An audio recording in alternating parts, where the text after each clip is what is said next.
Hello friends, electric charges and fields part 6 വീഡിയോയിലേക്ക് എല്ലാ കൂട്ടുകാർക്കും സ്വാഗതം. നമ്മൾ ഈ വീഡിയോയിൽ പഠിക്കുവാൻ പോകുന്ന NCERT ടോപ്പിക്സ് ആണ് 1.7 ഫോഴ്സസ് ബിറ്റ്വീൻ മൾട്ടിപ്പിൾ ചാർജസ്. അതുപോലെ കഴിഞ്ഞ വീഡിയോയിൽ പഠിച്ച കൂളോംസ് ലോയുടെ NCERT പ്രോബ്ലംസ് നമ്മൾ ഈ വീഡിയോയിൽ ഡിസ്കസ് ചെയ്യും. സോ സമയം കളയണ്ട, നമുക്ക് പഠിച്ചു തുടങ്ങാം. Forces between multiple charges. നമുക്ക് ആദ്യം തന്നെ ഈ ഫോഴ്സസ് ബിറ്റ്വീൻ മൾട്ടിപ്പിൾ ചാർജസിൻ്റെ മീനിങ് എന്താണെന്ന് നോക്കാം. അതിനുവേണ്ടി എൻ്റെ കയ്യിലൂടെ രണ്ട് ചാർജസ് ഉണ്ട്. ഇത് രണ്ടും പോസിറ്റീവ് ചാർജസ് ആണ്. ഇതാണ് +Q1, ഇതാണ് +Q2. ഇവ തമ്മിൽ അകലമുണ്ട്. ഈ അകലമാണ് Q1ഉം Q2 തമ്മിലുള്ള അകലമാണ് R12 എന്ന് വിചാരിച്ചോ. സോ R12 എന്ന് പറഞ്ഞാൽ ഇതൊരു ഡിസ്റ്റൻസ് ആണ്, വെറും ഡിസ്റ്റൻസ് മാത്രമാണ്. നിങ്ങൾക്ക് മനസ്സിലാൻ വേണ്ടി എഴുതിയേക്കുവാണ് R12, അതായത് ഫസ്റ്റ് ചാർജിനും സെക്കൻഡ് ചാർജിനും ഇടയിലുള്ള ഡിസ്റ്റൻസ് ആണ് R12. ഓക്കെ ആണല്ലോ. എങ്കിൽ എനിക്കിവിടെ അറിയേണ്ടത് ഈ ഫസ്റ്റ് ചാർജിന് ആക്ട് ചെയ്ത നെറ്റ് ഫോഴ്സിൻ്റെ വാല്യൂ ആണ്. സോ ഇവിടെ രണ്ട് ചാർജസ് ഉണ്ട്, അടുത്തടുത്തിരിക്കുകയാണ്. ഉറപ്പായിട്ടും ഇവിടെ റിപ്പൾസീവ് ഫോഴ്സിന് ആക്ട് ചെയ്യും, ഇവൻ ഇങ്ങോട്ട് തെറിച്ചു പോകും. ശരിയല്ലേ? സോ ഈ ഫോഴ്സ് എത്രയാണ്? Force acting on first charge due to second charge. ശരിയല്ലേ? ഫസ്റ്റ് ചാർജിന് അനുഭവപ്പെട്ട ഫോഴ്സ് ആര് കാരണം? സെക്കൻഡ് ചാർജ് കാരണം. ഇത് രണ്ടും പോസിറ്റീവ് ചാർജ് ആയതുകൊണ്ട് ഈ പോസിറ്റീവ് ചാർജിനെ ഈ പോസിറ്റീവ് എന്ത് ചെയ്യും? തള്ളിക്കളയും. ശരിയല്ലേ? ഇങ്ങോട്ട് തള്ളിക്കളയും. സോ ഈ ഫോഴ്സിൻ്റെ പേരെങ്ങനെയാണ് സൂചിപ്പിക്കുന്നത്? Force acting on first charge, ഒന്നാമത്തെ ചാർജിന് ആക്ട് ചെയ്ത ഫോഴ്സ്. ഈ ഫോഴ്സ് ആര് കാരണമുണ്ടായത്? രണ്ടാമത്തെ ചാർജ് കാരണമുണ്ടായത്. ശരിയല്ലേ? So force acting on first charge due to second charge. അതുപോലെ ഈ ചാർജ് എന്ത് ചെയ്യും? ഇവനെയും തള്ളും. ശരിയല്ലേ? സോ ഇവൻ ഇങ്ങോട്ട് മൂവ് ചെയ്യും. ആ ഫോഴ്സ് എന്താണ്? Force acting on second charge due to first charge. എനിക്കറിയേണ്ടത് what is the net force acting on first charge എന്നാണ്. ഒന്നാമത്തെ ചാർജിന് ആക്ട് ചെയ്ത നെറ്റ് ഫോഴ്സിൻ്റെ വാല്യൂ ആണ് എനിക്കറിയേണ്ടത്. സോ എനിക്ക് ഇതിനെ മാത്രം അറിഞ്ഞാൽ മതി, ഇതിനെക്കുറിച്ച് എനിക്ക് അറിയേണ്ട ആവശ്യമില്ല. സോ ഇവൻ ആക്ട് ചെയ്ത നെറ്റ് ഫോഴ്സ് എത്രയാണ്? F12 ആണ്. ശരിയല്ലേ? നമുക്ക് F12ൻ്റെ മാഗ്നിറ്റ്യൂഡ് എഴുതാം. Magnitude of F12 which is equal to 1/4πε0. Medium air ആണെന്ന് വിചാരിച്ചോണം. കാര്യം മീഡിയത്തെക്കുറിച്ച് ഒന്നും പറഞ്ഞില്ലെങ്കിൽ അതിൻ്റെ മീനിങ് എന്താണ്? മീഡിയം ഫ്രീ സ്പേസ് അല്ലെങ്കിൽ എയർ എന്നാണ്. ഇൻറ്റു ചാർജസ് ഏതൊക്കെയാണ്? Q1, Q2 /R². R എത്രയാണ്? R12². ശരിയല്ലേ? നമുക്കിവിടെ മാഗ്നിറ്റ്യൂഡ് മാത്രമാണ് എടുക്കുന്നത്. ഡയറക്ഷൻ ഒന്നും പറയേണ്ട ആവശ്യമില്ല, അതുകൊണ്ട് യൂണിറ്റ് വെക്ടർ ഒന്നും എഴുതേണ്ട ആവശ്യമില്ല, മാഗ്നിറ്റ്യൂഡ് മാത്രം പറഞ്ഞു. ഈ 12 എന്ന് കണ്ടു കഴിഞ്ഞാൽ നിങ്ങൾ കൺഫ്യൂഷൻ ആവേണ്ട ആവശ്യമില്ല. ഈ 12 എന്ന് പറഞ്ഞു കഴിഞ്ഞാൽ ഈ ഒന്നാമത്തെ ചാർജും രണ്ടാമത്തെ ചാർജിനും ഇടയിലുള്ള ഡിസ്റ്റൻസ് എന്ന് മാത്രമേ അർത്ഥമുള്ളൂ. ഓക്കെ ആണല്ലോ. ഇനി കരുതുക എൻ്റെ കയ്യിലൂടെ തേർഡ് ചാർജ് ഉണ്ട്. സോ ഇതാണ് നമ്മുടെ തേർഡ് ചാർജ് -Q3. അങ്ങനെയെങ്കിൽ ഈ ചാർജിന്, അതായത് നമ്മുടെ ഫസ്റ്റ് ചാർജിന് ആക്ട് ചെയ്ത നെറ്റ് ഫോഴ്സ് ഇത് മാത്രമാണോ? അല്ല. ഇവൻ എന്ത് ചെയ്യും? ഇവനെ പിടിച്ചിങ്ങോട്ട് വലിക്കുന്നുണ്ട്. ശരിയല്ലേ? കാരണം ഇത് നെഗറ്റീവ് ചാർജാണ്, ഇത് പോസിറ്റീവ് ചാർജാണ്. ഈ പോസിറ്റീവ് ചാർജിനെ ഈ നെഗറ്റീവ് ചാർജ് ഇങ്ങോട്ട് പിടിച്ച് വലിക്കും. ശരിയാണോ? സോ ഇങ്ങോട്ട് പിടിച്ചൊരു ഫോഴ്സ് ആക്ട് ചെയ്യും. അപ്പോൾ ഈ ഫസ്റ്റ് ചാർജിന് ഇപ്പോൾ എത്ര ഫോഴ്സ് ആക്ട് ചെയ്തു? രണ്ട് ഫോഴ്സ് ആക്ട് ചെയ്തു. നമുക്കാദ്യമേ ഈ ഡിസ്റ്റൻസ് കണ്ടുപിടിക്കാം. ഡിസ്റ്റൻസ് എത്രയാണ്? R13. എന്താണ് 13 എന്ന് പറയുന്നത്? ഫസ്റ്റ് ചാർജും തേർഡ് ചാർജിനും ഇടയിലുള്ള ഡിസ്റ്റൻസ് ആണ് R13. സോ R13യും R12 കണ്ട തിരിച്ചറിയത്തില്ലേ? സോ R12 എന്തുവായിരുന്നു? ഫസ്റ്റ് ചാർജിനും സെക്കൻഡ് ചാർജിനും ഇടയിലുള്ള ദൂരമാണ് R12. ഇനി R13 എന്താണ്? ഫസ്റ്റ് ചാർജിനും തേർഡ് ചാർജിനും ഇടയിലുള്ള ദൂരമാണ് R13. അതുപോലെ ഈ ഫോഴ്സിന് നമ്മളിങ്ങനെ പറയും ഫോഴ്സ് ആക്ടിങ് ഓൺ. ഈ ഫോഴ്സ് ആർക്ക് ആക്ട് ചെയ്യുന്നത്? ഫസ്റ്റ് ചാർജിന്. ശരിയല്ലേ? ഡ്യൂ ടു ആര് കാരണം? തേർഡ് ചാർജ് കാരണം. സോ ഇതാണ് F13. നേരത്തെ ആണെങ്കിൽ ഈ ഫോഴ്സ് മാത്രമേ ഉണ്ടായിരുന്നുള്ളൂ. ശരിയല്ലേ? ഈ ചാർജിൽ ഈ ഫോഴ്സ് മാത്രമേ ആക്ട് ചെയ്തോളായിരുന്നു. പക്ഷേ ഇപ്പോൾ അങ്ങനെയാണോ അവസ്ഥ? അല്ല. ഇപ്പോൾ അവസ്ഥയെന്ന് പറയുന്നത് ഈ ചാർജിന് രണ്ട് ഫോഴ്സ് ആക്ട് ചെയ്യുന്നുണ്ട്. ഒരു ഫോഴ്സ് ഇങ്ങോട്ട് വലിക്കുന്നുണ്ട്, ഒരു ഫോഴ്സ് ഇങ്ങോട്ട് പുൾ ചെയ്യുന്നുണ്ട്. ശരിയല്ലേ? അങ്ങനെയെങ്കിൽ ഈ ഫോഴ്സിൻ്റെ മാഗ്നിറ്റ്യൂഡ് കണ്ടുപിടിക്കാമല്ലോ. Force F13 which is equal to 1/4πε0 into Q1. ശരിയല്ലേ? Q1 -Q3. ശ്രദ്ധിക്കണം, ഇവിടെ മൈനസ് നമ്മൾ ഉപയോഗിക്കത്തില്ല. ഫോഴ്സ് മൈനസ് എന്ന് പറഞ്ഞു കഴിഞ്ഞാൽ അതിൻ്റെ അർത്ഥം ആ മൈനസ് സൈൻ ഡയറക്ഷനെയാണ് സൂചിപ്പിക്കുന്നത്. അപ്പോൾ നമുക്ക് ഇവിടെ ഡയറക്ഷൻ വേണോ? വേണ്ട. നമുക്കിവിടെ എന്ത് മാത്രം മതി? മാഗ്നിറ്റ്യൂഡ് മാത്രം മതി. ശരിയല്ലേ? അതുകൊണ്ട് നമ്മൾ ആരെടുക്കത്തില്ല? ഈ മൈനസ് സൈൻ എടുക്കത്തില്ല. സോ നമ്മൾ ഈ മൈനസ് സൈൻ എടുത്തു കഴിഞ്ഞാൽ അതിൻ്റെ ഡയറക്ഷനും കൂടെ പരിഗണിച്ചു എന്നാണ് എൻ്റെ മീനിങ്. നമുക്കിവിടെ ഡയറക്ഷൻ പരിഗണിക്കുന്നുണ്ടോ? ഇല്ല. സോ നമുക്കിവിടെ ഈ മൈനസ് സൈൻ ആവശ്യമുണ്ടോ? ഇല്ല. കാര്യം എന്താണ്? നമ്മൾ മാഗ്നിറ്റ്യൂഡ് മാത്രമേ പരിഗണിക്കുന്നുള്ളൂ. അതിൻ്റെ ഡയറക്ഷനെ കുറിച്ച് നമ്മൾ ചിന്തിക്കുന്ന പോലുമില്ല. നമുക്ക് ഡയറക്ഷൻ അല്ലാതെ അറിയാം. ശരിയല്ലേ? സോ നമ്മളിവിടെ ആരും എടുക്കത്തില്ല, ആ നെഗറ്റീവ് സൈൻ എടുക്കത്തില്ല. ഡിവൈഡ് ബൈ ഡിസ്റ്റൻസ് എത്രയാണ്? R13 the whole square. So നമുക്കിവിടെ F12ൻ്റെ മാഗ്നിറ്റ്യൂഡ് കിട്ടി, അതുപോലെ F13ൻ്റെ മാഗ്നിറ്റ്യൂഡ് കിട്ടി. നമുക്ക് വേണ്ടുന്നത് നെറ്റ് ഫോഴ്സ് ആണ്. ഈ ചാർജിന് ആക്ട് ചെയ്ത ആകെ ഫോഴ്സ് ആണ്. ശരിയല്ലേ? ഈ ആകെ ഫോഴ്സ് എങ്ങനെ കണ്ടുപിടിക്കും? നമുക്കറിയാം രണ്ട് ഫോഴ്സ് ഉണ്ട്, രണ്ട് വെക്ടേഴ്സ് ഉണ്ട്. ആ രണ്ട് വെക്ടേഴ്സ് നമ്മൾ ആംഗിൾ അറിയാമെങ്കിൽ ഈ ആംഗിൾ തീറ്റയാണ്. നിങ്ങൾക്ക് ഈ തീറ്റ അറിയാമെങ്കിൽ ഉറപ്പായിട്ട് നമുക്ക് അതിൻ്റെ റിസൾട്ടൻ്റ് ഫോഴ്സ് കിട്ടും. ശരിയല്ലേ? ഇതാണ് റിസൾട്ടൻ്റ് ഫോഴ്സ്. ആ റിസൾട്ടൻ്റ് ഫോഴ്സ് കിട്ടും. അതിൻ്റെ ഇക്വേഷൻ എന്താണ്? നമ്മൾ കഴിഞ്ഞ വർഷം പഠിച്ചതാണ്. R is equal to root of P square plus Q square plus 2PQ cos theta. ശരിയല്ലേ? ഇവിടെ P എന്ന് പറയുന്നത് F12 ആണ്, Q എന്ന് പറയുന്നത് F13 ആണ്, തമ്മിലുള്ള ആംഗിൾ എന്ന് പറഞ്ഞാൽ തീറ്റയാണ്. സോ ഇത്രയും ഉണ്ടെങ്കിൽ നമുക്ക് ഈ ഇക്വേഷൻ കൊടുക്കുക, നമുക്ക് ഉറപ്പായിട്ടും ആൻസർ കിട്ടും. ഈ കാര്യം മനസ്സിലായോ? സോ ഇതാണ് ഫോഴ്സസ് ബിറ്റ്വീൻ മൾട്ടിപ്പിൾ ചാർജസിൻ്റെ മീനിങ്. സോ ഇവിടെയാണെങ്കിൽ എൻ്റെ കയ്യിൽ 3 ചാർജസ് ഉണ്ട്. ഈ 3 ചാർജസിൽ ഒരു ചാർജിൽ ആക്ട് ചെയ്ത നെറ്റ് ഫോഴ്സിൻ്റെ വാല്യൂ വേണമെങ്കിൽ നമ്മൾ ആ ചാർജിലേക്ക് ഏതെല്ലാം ഫോഴ്സാണ്, ഏതെല്ലാം ഇൻഡിവിജ്വൽ ഫോഴ്സാണ് ആക്ട് ചെയ്തത്, ആ ഇൻഡിവിജ്വൽ ഫോഴ്സസിൻ്റെ എല്ലാം വെക്ടർ സം എടുത്താൽ മതിയാവും. ശരിയല്ലേ? അങ്ങനെ വെക്ടർ സം എടുത്തു കഴിഞ്ഞാൽ ഈ ചാർജിൽ ആക്ട് ചെയ്ത നെറ്റ് റിസൾട്ടൻ്റ് ഫോഴ്സിൻ്റെ വാല്യൂ കിട്ടും. സിമ്പിൾ അല്ലേ? ഈ ലോയെ വിളിക്കുന്ന പേരാണ് principle of superposition. So principle of superposition പറയുന്നത് ഇങ്ങനെയാണ്: the total force acting on a charge due to a system of charges. So ഇവിടെയാണെങ്കിൽ നമ്മുടെ കയ്യിൽ ഒരു സിസ്റ്റം ഓഫ് ചാർജസ് ഉണ്ട്. ഈ സിസ്റ്റം ഓഫ് ചാർജസിലെ ഒരു ചാർജിന് ആക്ട് ചെയ്ത നെറ്റ് ഫോഴ്സ് അഥവാ ടോട്ടൽ ഫോഴ്സ് എന്ന് പറയുന്നത് is the vector some of all the individual forces experienced on that charge. So ഈ ചാർജിൽ എക്സ്പീരിയൻസ് ചെയ്ത ഓരോ ഇൻഡിവിജ്വൽ ഫോഴ്സസിൻ്റെയും വെക്ടർ സം എടുക്കുക. അങ്ങനെ വെക്ടർ സം എടുത്തു കഴിഞ്ഞാൽ നമുക്ക് ഈ ചാർജിന് കിട്ടിയ ടോട്ടൽ ഫോഴ്സിൻ്റെ വാല്യൂ അഥവാ റിസൾട്ടൻ്റ് ഫോഴ്സിൻ്റെ വാല്യൂ കിട്ടും. സോ ഈ ലോയെ വിളിക്കുന്ന പേരാണ് പ്രിൻസിപ്പിൾ ഓഫ് സൂപ്പർ പൊസിഷൻ. നമ്മൾ ഇതുവരെ കേട്ടതെല്ലാം പ്രിൻസിപ്പിൾ ഓഫ് സൂപ്പർ പൊസിഷൻ്റെ തിയറി പാർട്ടാണ്.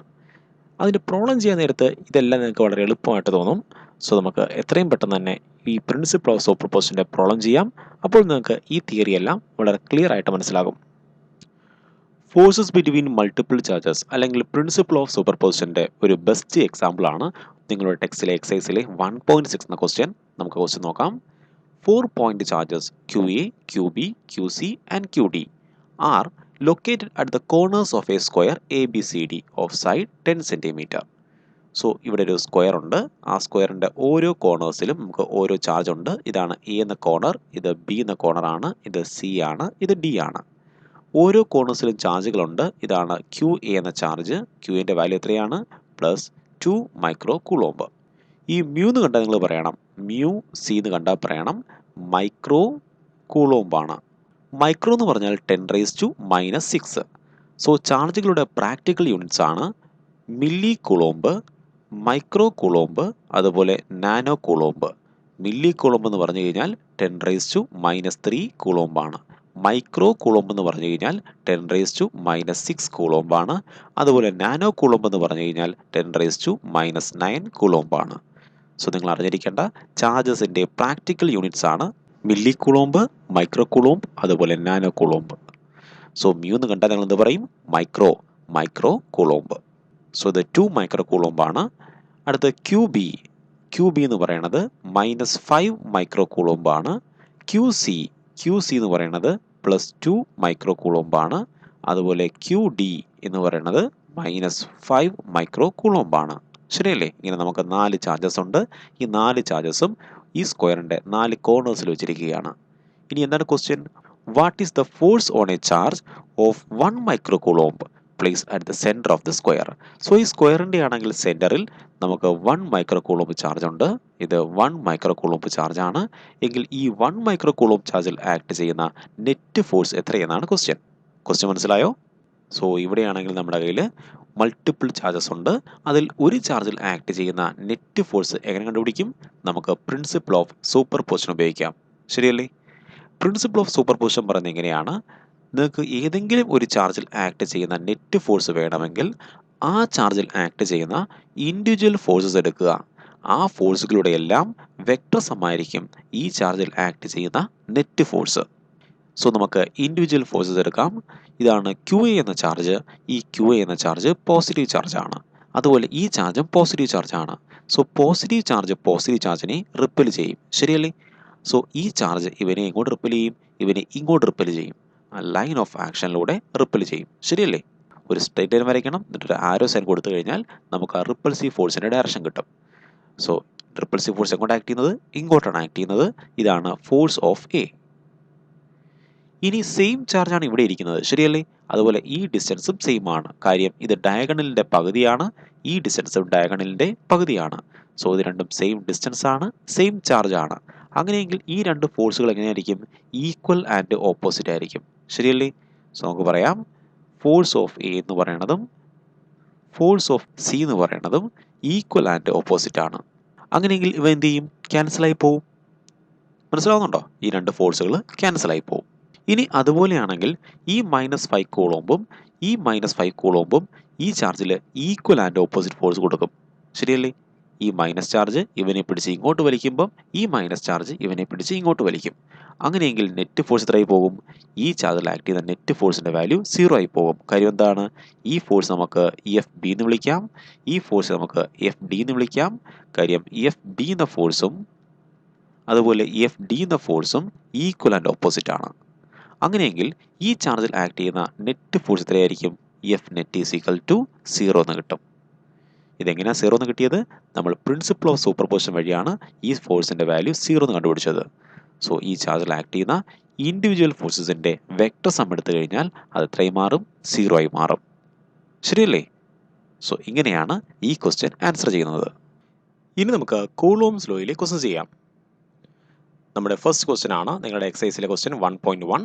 What is the force between two small charged spheres having charges of 2 × 10⁻⁻7 coulomb and 3 × 10⁻⁻7 coulomb placed 30 cm apart in air? So ഇവിടെയാണെങ്കിൽ നമ്മുടെ കയ്യിൽ രണ്ട് സ്പിയേഴ്സ് ഉണ്ട്. ഫസ്റ്റ് സ്പിയറിൻ്റെ charge Q1 which is equal to 2 × 10⁻⁻7 coulomb. അതുപോലെ Q2 which is equal to 3 × 10⁻⁻7 coulomb. ഇനി ഇവ തമ്മിലുള്ള ഡിസ്റ്റൻസ് ആണ് 30 സെൻറ്റിമീറ്റർ. സോ ആറിൻ്റെ വാല്യൂ 30 സെൻറ്റിമീറ്റർ എന്ന് പറഞ്ഞു കഴിഞ്ഞാൽ മീറ്ററിലേക്ക് പറയണം 0.3 മീറ്റർ. നമുക്ക് ഫോഴ്സിൻ്റെ ഇക്വേഷൻ അറിയാം. F which is equal to 1/4πε0. Question എടുത്ത് പറഞ്ഞിട്ടുണ്ട്, എയറിലാണ് വെച്ചിരിക്കുന്നത്. സോ ഉറപ്പായിട്ടും ε0 തന്നെയായിരിക്കും. Into Q1 Q2 /r² which is equal to ഇത്രയും ഭാഗത്തിൻ്റെ വാല്യൂ നമുക്ക് ഓൾറെഡി അറിയാം. എത്രയാണ്? 9 × 10⁻9 ഇൻറ്റു Q1 എത്രയാണ്? 2 × 10⁻⁻7 ഇൻറ്റു Q2 എത്രയാണ്? 3 × 10⁻⁻7 divide by r², 0.3 the whole square which is equal to, ഇത് ചെയ്യുമ്പോൾ നമുക്ക് ആൻസർ കിട്ടും 6 × 10⁻³ ന്യൂട്ടൺ. ഇനി ഫോഴ്സിൻ്റെ നേച്ചർ എന്താണ്? ഇത് രണ്ടും പോസിറ്റീവ് ചാർജസ് ആണ്. ഇതും പോസിറ്റീവ് ചാർജ് ആയിരുന്നു, ഇതും പോസിറ്റീവ് ചാർജ് ആയിരുന്നു. സോ ഫോഴ്സിൻ്റെ നേച്ചർ റിപ്പൾസീവ് ഫോഴ്സ്. ചെയ്യുന്ന രീതി മനസ്സിലായല്ലോ? ഇങ്ങനെയാണ് നമ്മൾ കൂളോംസ് ലോയുടെ ക്വസ്റ്റ്യൻസ് ചെയ്യുന്നത്. നമുക്കിനി അടുത്ത ക്വസ്റ്റ്യനിലേക്ക് വരാം. ഇനി നമ്മളുടെ രണ്ടാമത്തെ ക്വസ്റ്റ്യൻ ആണ് നിങ്ങളുടെ ടെക്സ്റ്റിലെ എക്സസൈസിലെ second question 1.2.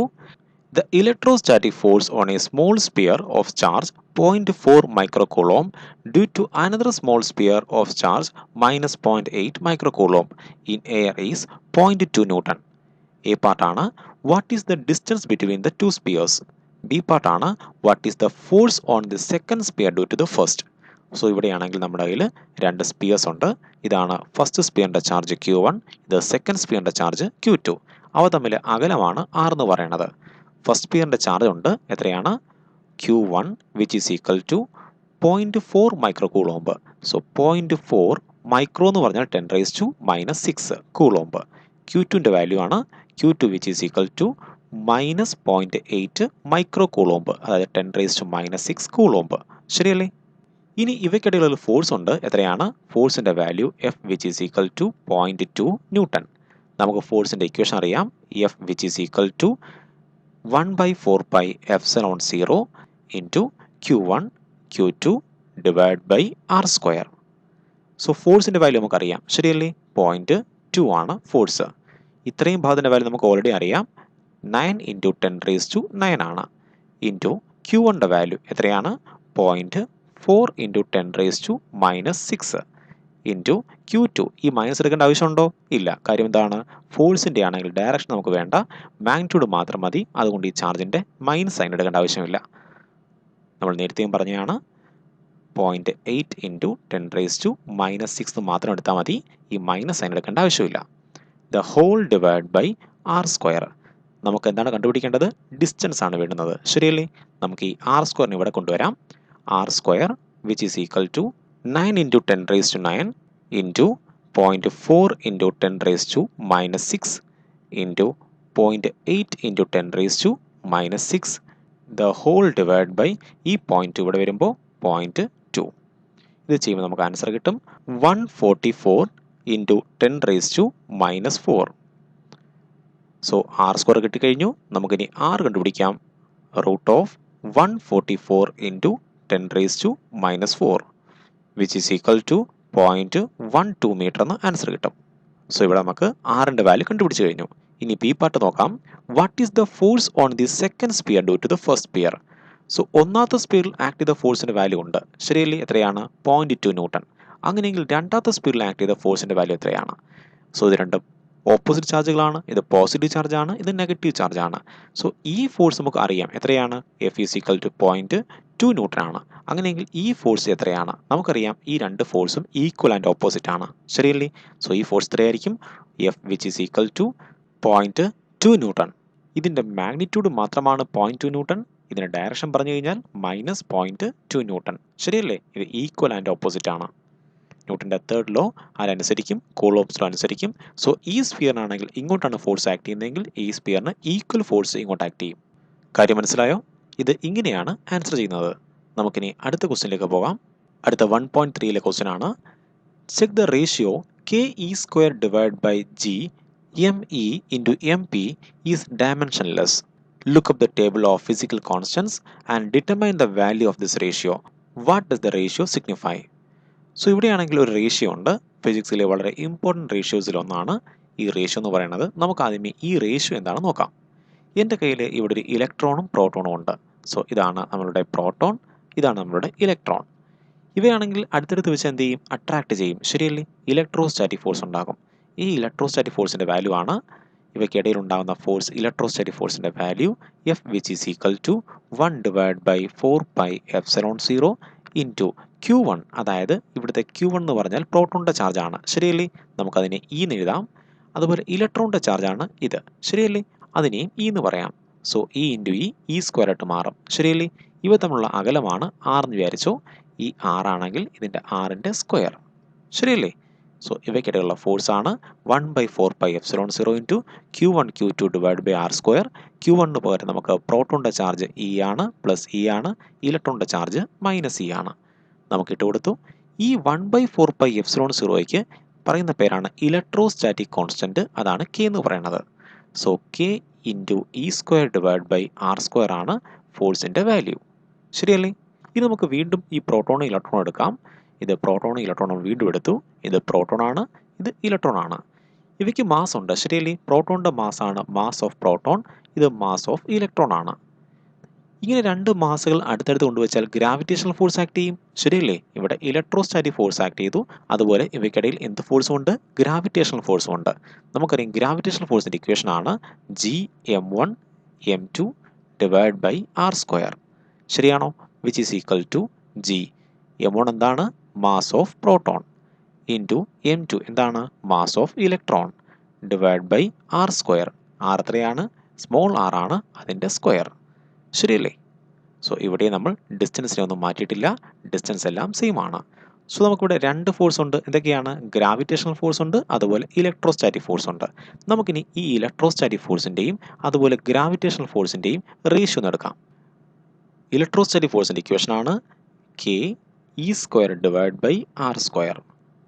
The whole divide by gravitational ഫോഴ്സിൻ്റെ ഇക്വേഷൻ ആണ് Gmp me divide by R square. ശരിയല്ലേ? ഈ ആർ സ്ക്വയറും ക്യാൻസലായി.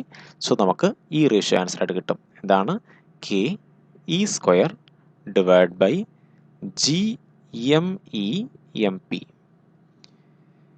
സോ ഇത് രണ്ട് ഫോഴ്സിൻ്റെ റേഷ്യോ ആണ്, അതുകൊണ്ട് ഇതിന് ഡയമെൻഷൻ ഇല്ല. നമ്മുടെ ക്വസ്റ്റ്യൻ എന്തായിരുന്നു? ഈ റേഷ്യോയ്ക്ക് ഡയമെൻഷൻ ഉണ്ടോ എന്ന് ചെക്ക് ചെയ്യാനാണ് പറഞ്ഞത്. ശരിയല്ലേ? ഈ റേഷ്യോയ്ക്ക് ഡയമെൻഷൻ ഉണ്ടോ?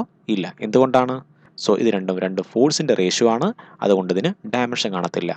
Determine the value of the ratio. ഈ റേഷ്യോൻ്റെ വാല്യൂ കണ്ടുപിടിക്കാനാണ് അടുത്ത ക്വസ്റ്റ്യൻ. സോ നമുക്ക് വാല്യൂ കണ്ടുപിടിക്കാം. Which is equal to K. എത്രയാണത്? 9 × 10⁻⁹ ആണ്. അടുത്തെന്താണ്? ഇ എത്രയാണ്? 1.6 × 10⁻⁻19 ആണ്. ശരിയല്ലേ? The whole square divide by G എത്രയാണ്? 6.67 × 10⁻⁻11 ഇൻറ്റു മാസ് ഓഫ് ഇലക്ട്രോൺ എത്രയാണ്? 9.1 × 10⁻31 കിലോഗ്രാം. അടുത്ത മാസ് ഓഫ് പ്രോട്ടോൺ എത്രയാണ്? 1.67 × 10⁻⁻27. സോ ഇത് ചെയ്ത് വരുമ്പോൾ നമുക്ക് ആൻസർ കിട്ടും 2.4 × 10⁻39 എന്ന ആൻസർ കിട്ടും. സോ ഇതിന് ഡയമെൻഷൻ ഉണ്ടോ? ഇല്ല. യൂണിറ്റ് ഉണ്ടോ? ഇല്ല. ഇതിൻ്റെ വാല്യൂ എത്രയാണ്? 2.4 × 10⁻39. ഇനി what is the ratio signify? ഈ റേഷ്യോ എന്താണ് സിഗ്നിഫൈ ചെയ്യുന്നത്? സോ ഇലക്ട്രോസ്റ്റാറ്റിക് ഫോഴ്സിനെ അപേക്ഷിച്ച് നോക്കുമ്പോൾ ഗ്രാവിറ്റേഷണൽ ഫോഴ്സിൻ്റെ വാല്യൂ വളരെ ചെറുതാണ്. അങ്ങനെ വാല്യൂ ചെറുതാണെങ്കിൽ മാത്രമേ നമുക്ക് റേഷ്യോ വലിയ ആൻസർ കിട്ടത്തുള്ളൂ. ഒരു വലിയ ആൻസർ അല്ലേ? സോ ഇതാണ് ഈ റേഷ്യോയുടെ സിഗ്നിഫിക്കൻസ്. ഇനി നമ്മുടെ അടുത്ത ക്വസ്റ്റ്യൻ ആണ് 1.12. അതിൻ്റെ എ പാർട്ടാണ്. Two insulated charged copper spheres A and B have their centres separated by a distance of 50 cm. What is the mutual force of electrostatic repulsion if the charges on each is 6.5 × 10⁻⁻7 coulomb? The radii of A and B are negligible compared to the distance of the separation. So ഇവിടെയാണെങ്കിൽ നമ്മുടെ കയ്യിൽ രണ്ട് spheres ഉണ്ട്. ഇതാണ് first sphere, അതിൻ്റെ charge ആണ് Q1. ഇത് second sphere, അതിൻ്റെ ചാർജ് Q2. ഈ രണ്ട് സ്പിയറിൻ്റെയും ചാർജിൻ്റെ വാല്യൂ സെയിം ആണ്. ശരിയല്ലേ? എത്രയാണ്? 6.5 × 10⁻⁻7 കൂളോംബ് ആണ്. ഇതും 6.5 × 10⁻⁻7 കൂളോംബ് ആണ്. ഇവയുടെ അകലെന്ന് പറഞ്ഞാൽ ആറിൻ്റെ വാല്യൂ 50 cm ആണ്. ശരിയല്ലേ? അതായത് 0.5 മീറ്റർ ആണ്. എങ്കിൽ ഇലക്ട്രോസ്റ്റാറ്റിക് ഫോഴ്സ് ഓഫ് റിപ്പൾഷൻ അഥവാ എഫിൻ്റെ value 1/4πε0 × Q1 Q2 /r², which is equal to, ഇതിൻ്റെ വാല്യൂ എത്രയാണ്? 9 × 10⁻9 ആണ്. ഇൻറ്റു Q1ൻ്റെ വാല്യൂ എത്രയാണ്? 6.5 × 10⁻⁻7. Q2 6.5 × 10⁻⁻7 തന്നെയാണ്. ശരിയല്ലേ? The whole divide by r², 0.5ൻ്റെ സ്ക്വയർ. ഇത് ചെയ്യുമ്പോൾ നമുക്ക് ആൻസർ കിട്ടും 1.5 × 10⁻⁻2 ന്യൂട്ടൺ. സോ ഇതാണ് എ പാർട്ടിൻ്റെ ആൻസർ. ഇനി ഇതിൻ്റെ ബി പാർട്ടാണ്. What is the force of repulsion if each sphere is charged double the above amount? So ഇപ്പോഴാണെങ്കിൽ ഈ എമൗണ്ടിൻ്റെ, അതായത് ഇവിടെ Q1 ഉം Q2 ആണെങ്കിൽ ഇതിൻ്റെ ഡബിൾ ആയിട്ടാണ് ഇത് ചാർജ് ചെയ്യാൻ പോണത്. × 2 ആണ്. ഓക്കെ ആണല്ലോ? അതുപോലെ the distance between them is halved. The distance എന്ന് പറഞ്ഞു കഴിഞ്ഞാൽ നേരത്തെ r ആണെങ്കിൽ ഇപ്പോൾ r/2 ആയിട്ട് മാറി. അങ്ങനെയെങ്കിൽ എത്രയായിരിക്കും പുതിയ ഫോഴ്സ്? സോ നമ്മുടെ ഫോഴ്സിൻ്റെ വാല്യൂ, പുതിയ force which is equal to 1/4πε0. ശരിയല്ലേ? Into 2 × Q1 × 2 × Q2 divide by r², r/2 the whole square. ശരിയല്ലേ? So which is equal to 1/4πε0, അതുപോലെ എഴുതി, ഇൻറ്റു 2 × 2 4 ആണ്. So 4 × Q1 Q2 divide by r². എത്രയാണ്? r²/4 എന്ന് വരും. So r² divide by 4. ഈ 4 മുകളിൽ വരുമ്പോൾ 16 × 1/4πε0 into Q1 Q2 divide by r². ശരിയല്ലേ? നമുക്കറിയാം 1/4πε0 Q1 Q2 divide by r² value എത്രയാണ്? 1.5 × 10⁻². സോ ഇതിൻ്റെ വാല്യൂ 16 × f' എന്ന് പറഞ്ഞു കഴിഞ്ഞാൽ വിച്ച് ഈസ് ഈക്വൽ ടു 16 × ഇത്രയും വാല്യൂ എത്രയാണത്? 1.5 × 10⁻². ശരിയല്ലേ? Which is equal to 0.24 newton. ഇതാണ് പുതിയ ഫോഴ്സിൻ്റെ വാല്യൂ. സോ ഈ ക്വസ്റ്റ്യൻ ഇങ്ങനെയാണ് ആൻസർ ചെയ്യുന്നത്. കാര്യം മനസ്സിലായോ? ഇനി നമ്മളുടെ അടുത്ത ക്വസ്റ്റ്യൻ ആണ് 1.13. Suppose the spheres A and B in exercise 1.12, അതായത് നമ്മൾ മുന്നേ കേട്ട എക്സസൈസിൽ ഹാവ് ഐഡൻറ്റിക്കൽ സൈസ്. ആ രണ്ട് സ്പിയർ ഉണ്ടായിരുന്നു, ആ രണ്ട് സ്പിയറിൻ്റെയും സൈസ് ഐഡൻറ്റിക്കൽ ആണെന്ന് കരുതുക. അതിൻ്റെ ചാർജ് എത്രയായിരുന്നു? Q1ൻ്റെ ചാർജ് 6.5 ഇൻറ്റു 10⁻⁻7 ആണ്. അതുപോലെ Q2ഉം 6.5 ഇൻറ്റു 10⁻⁻7 ആയിരുന്നു. ശരിയല്ലേ? അതുപോലെ ഇതെന്താണ്? ഐഡൻറ്റിക്കൽ സൈസുമാണ്. ഇതാണ് സ്പിയർ എ, ഇതാണ് sphere B. A third sphere of same size but uncharged is brought in contact with first. So നമുക്കൊരു തേർഡ് സ്പിയർ ഉണ്ട്. ആ തേർഡ് സ്പിയർ ആണ് സി എന്ന സ്പിയർ. ഈ സി എന്ന സ്പിയർ ആണെങ്കിൽ എയുമായിട്ട് കോൺടാക്ട് ചെയ്യാൻ പോവുകയാണ്. അങ്ങനെയെങ്കിൽ എയിൻ്റെ ചാർജ് എന്തായിട്ട് മാറും? നമുക്കറിയാം, കോൺടാക്ട് ചെയ്ത് കഴിഞ്ഞാൽ ഇവ നമ്മൾ കോൺടാക്ട് ചെയ്ത് കഴിഞ്ഞാൽ ചാർജിൻ്റെ വാല്യൂ ഐഡൻറ്റിക്കൽ ആണെങ്കിൽ Q which is equal to Q1 plus Q2 divide by 2. ശരിയല്ലേ? ഇത് QA ആണ്, അതുപോലെ ഇത് QC ആണ്. സോ QA plus QC divide by 2 which is equal to 6.5 into 10⁻⁻7 ആണ് QA എന്ന് പറയുന്നത്. പ്ലസ് QCൻ്റെ വാല്യൂ 0 ആണ്. Divide by 2 which is equal to 3.25 into 10⁻⁻7 coulomb. So QAയ്ക്കും QCയ്ക്കും ഇപ്പോൾ കിട്ടിയ ചാർജ് എത്രയാണ്? നമുക്ക് എഴുതാം QA which is equal to 3.25 into 10⁻⁻7 കൂളോംബാണ്. അതുപോലെ QCൻ്റെ പുതിയ ചാർജ് എന്ന് പറയുന്നത് 3.25 ഇൻറ്റു 10⁻⁻7 കൂളോംബാണ്. ശരിയല്ലേ? ഇനി എന്താണ്? Then brought in contact with the second. അത് കഴിഞ്ഞിട്ട് ഈ സി എന്ന ചാർജ് ഈ ബിയുമായിട്ട് കോൺടാക്ട് ചെയ്തു. അങ്ങനെയെങ്കിൽ പുതിയ ചാർജ് എത്രയായിരിക്കും?